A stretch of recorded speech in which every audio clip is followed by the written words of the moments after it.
Hola, ¿qué tal amigos de YouTube? En esta ocasión les platicaré una historia inspirada en una anécdota de la clínica del IMSS número 16, que se encuentra en la ciudad de Torreón, Coahuila. Espero sea de su agrado. Ubicada en el Boulevard Revolución se encuentra la clínica 16 del IMSS. Para todos bien sabido, una de las clínicas más abarrotadas de la ciudad, el trabajo siempre es mucho, y el personal en ocasiones poco. Es también un lugar donde recurrentemente se encuentran pasantes de medicina, haciendo su residencia final, y es precisamente una de ellas el protagonista de esta historia. Ana era una chica estudiosa, realizaba su residencia como médico cirujano en dicho nosocomio. Era muy talentosa y al parecer tenía un gran futuro por delante. Era amigable y simpática, lo cual no siempre es del agrado de todos, puesto que una doctora de la misma clínica no sentía hacia ella la misma simpatía que los demás.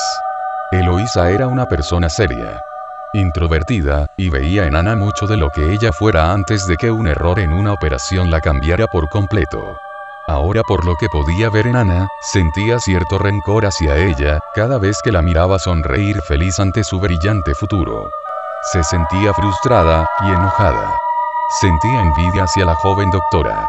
Una noche, en que llegó un caso urgente a la unidad médica, estaba la doctora Eloísa de guardia, misma que prestó la atención médica de inmediato, pero el caso era grave, era una persona que presentaba varias heridas de bala, por lo cual tuvo que pedir asistencia de la joven. Ya en cirugía, la cosa era aún peor, pero después de varias horas de labor parecía que todo estaba bajo control, ya casi terminando y con el paciente estable, este pareció tener una recaída inexplicable, todos los signos vitales indicaban que la fatalidad estaba cerca. La doctora Eloísa indicó que se le administrara un medicamento, ante lo cual Ana discrepó y recomendó una cantidad menor. Esto no lo soportó la arrogancia de Eloísa. ¿Cómo podía una pasante contradecirla? Así que exigió que se siguiera su orden. En ese momento se le administró la dosis que la doctora exigió, pero justo cuando Ana se decidía a seguir operando, el hombre perdió la vida. En vano fueron los intentos para reanimarlo.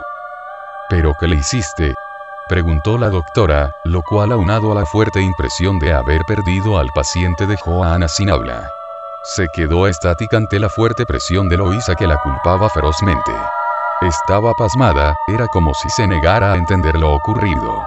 Cuando reaccionó, estaba de pie y la doctora, molesta, insistía en que todo había sido culpa de Ana, que el paciente estaba estable, pero un error de la joven muchacha le había costado la vida. Los enfermeros presentes se miraron entre sí, sabían que eso no era del todo cierto, las decisiones de la doctora habían sido las causantes. Ana salió del quirófano aún algo desorientada. Pasó junto a otros compañeros con la cara desencajada y sin decir una sola palabra. Salió aún con la bata llena de sangre y el bisturí en la mano. Pasó por los pasillos. Se dirigía por inercia al área de descanso de los residentes. A su paso, algunos de sus compañeros le preguntaban qué le ocurría, pero no contestaba, era como si no los escuchara. Estaba perdida en los laberintos de su mente. Llegó a la sala de descanso, cerró la puerta por dentro, y aun con el escalpelo en la mano, lo empuñó fuertemente y cortó sus muñecas. Sus compañeros se enteraron de lo ocurrido en la sala de operaciones, y acudieron a su encuentro para apoyarla, y para saber si estaba bien, pero al encontrar la puerta cerrada, intentaron llamarla. Ana. Ana. Pero nada, nadie respondía, así que cada vez más preocupados intentaron abrirla por la fuerza, hasta que la puerta cedió y la encontraron ya sin vida. La impresión de haber perdido al paciente fue demasiado para ella y no lo soportó. Se quitó la vida. Al día siguiente aún todos en la clínica se encontraban consternados por lo ocurrido con la joven, y no faltaron quienes culparon a la doctora de su muerte. Fue la presión, el hecho de que la doctora la culpara de lo ocurrido que esa tragedia pasó. Entre cuchicheos y comentarios mordaces, la doctora no pudo evitar sentir en algún momento la culpa, así como el rechazo de sus compañeros, por lo cual solicitó su cambio a otra clínica, pero pasaron varios días y su solicitud no tenía respuesta favorable. Justo para esos días se decía que pasaban cosas extrañas en la clínica, y la doctora en ocasiones, sin importar lo que estaba haciendo, de repente se sentía sobresaltada, así estuviera dormida se despertaba asustada. y varias veces al revisar su reloj se dio cuenta de que era siempre alrededor de las 3:33 de la madrugada. En ocasiones escuchaba susurros ininteligibles, una voz que le hablaba en el oído mientras se encontraba caminando en los pasillos. Pero al voltear se encontraba completamente sola. Una noche mientras hacía su rondín, subió al elevador sola, y cuando la puerta se cerraría, se abrió nuevamente como si alguien más lo fuera a abordar. Pero nadie más estaba cerca, se asomó afuera pero nadie a su alrededor. Presionó nuevamente el botón y la puerta esta vez se cerró normalmente, pero justo al cerrarse, sintió como un escalofrío la invadía.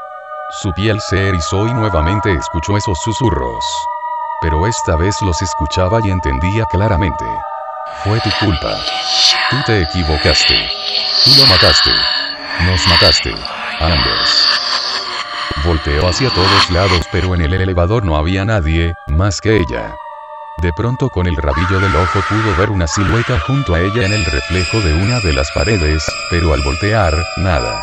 Al momento sintió una punzada en una de sus manos y un borbotón de sangre brotó de su brazo, luego nuevamente, en distintas partes de su cuerpo hasta que su sangre cubría casi por completo el piso y paredes del elevador. Aterrada la doctora trató de presionar los botones para que el elevador se detuviera en el piso más cercano y así poder huir del mismo. Pero al hacerlo el elevador se detuvo más, la puerta no se abría. Afuera algunos pocos solo pudieron escuchar los gritos histéricos de la doctora. Mientras que las puertas del elevador se negaban a abrirse, algunos enfermeros intentaron forzar la puerta pero era inútil. Más de pronto, cesaron los gritos y la puerta se abrió. Nadie sabe lo que pasó pero la doctora estaba muerta en el piso del elevador, cubierta de sangre. Al parecer había recibido cientos de incisiones finísimas como si hubieran sido practicadas con un escalpelo. Lo más terrorífico fue la mueca de su cara desdibujada por el miedo. ¿Qué fue lo que vio y sintió en ese momento? Es y será siempre un misterio. Pero en la clínica, todavía algunos afirman que en las noches más silenciosas se pueden escuchar los pasos de Ana. E incluso algunos la han visto aún con su bata llena de sangre vagar por los corredores de la clínica. Y afirman que si subes solo por el ascensor, y un escalofrío recorre lentamente tu cuerpo, es porque no estás del todo solo.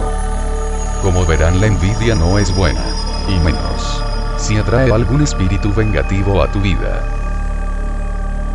Si la historia fue de tu agrado, dale me gusta y suscríbete a mi canal. También puedes seguirnos en Facebook en InfoUniverse. Adiós y hasta la próxima.